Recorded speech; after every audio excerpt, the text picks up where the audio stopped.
seductive nature. These may seem offensive to sensitive listeners, and parental discretion is strongly advised. Asilungiseni sixoxe nondaba enhle myeza. Ndlovukazi into embi ngepatriarchy igqugquzela ukuzondwa kwabantu besifazane, misogyny. Ake ngiphinde futhi.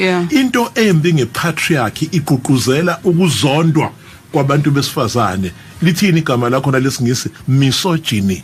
Kufuna abalali baligoogle ndaba abathanda ukugoogle noma balibheke kuma dictionary. Misogyny. Misogynist umuntu ozonda abantu bani besifazane. Now Ndlovukazi asikhumbule asiyemlandweni singa ngoba izoba ingozi lento masithatha from an ecclesiastical point of view akesivele sibuyele emlandweni.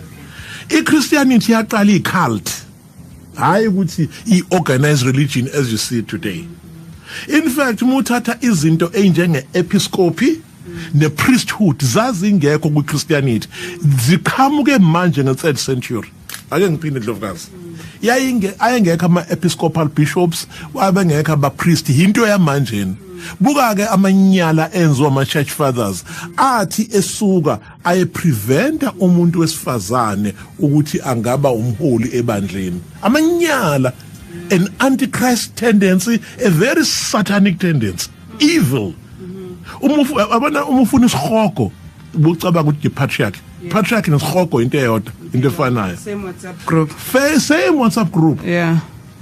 Ayikho Ndlovukazi into eyamanyala nesinengiso in the presence of Almighty God njengani na njenge patriarchy, because it goes against ama principles akhe. Angithi lithi iBhayibheli both man and female were created in his image. So ubale sidawudawu sesiphuphu kusesidomu then esa elevate umuntu wesilisa sasesehlisa umuntu wesifazane isithunzi na.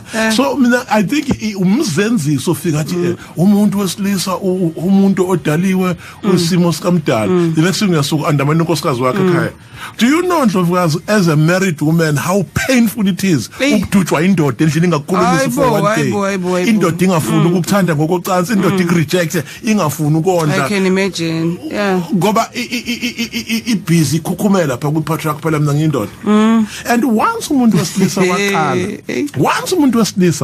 wakhumbuzisa abantu ukuthi yena uyindoda, because there's something wrong with the man. Yeah. Something is wrong. Something is very wrong. Okay. Adingi ukhumbuzisa abantu ukuthi uyindoda. Ondlovukazi, wakwabona udokotela hambe mangodini ethi nina ngudokotela. No. Nakhohlwa nje ngudokotela. No. It's because the consciousness yakhe is expressive or his ability and demeanor, calmness and respect. Wakwambona udokotela bekhuluma ningibona nje. Wakwambona uprofessor Mugwesile ningibona nje ngoprofessor Mugwesile. Ngeke uzubona. The moment wabona umuntu hambe etshela abantu uprofessor, there's something wrong. Yeah, ulimele kakhulu. So the moment uhamba utshela abantu ukuthi uyindoda, ayike sithina ke esama spiritualist sesithi oh something is wrong.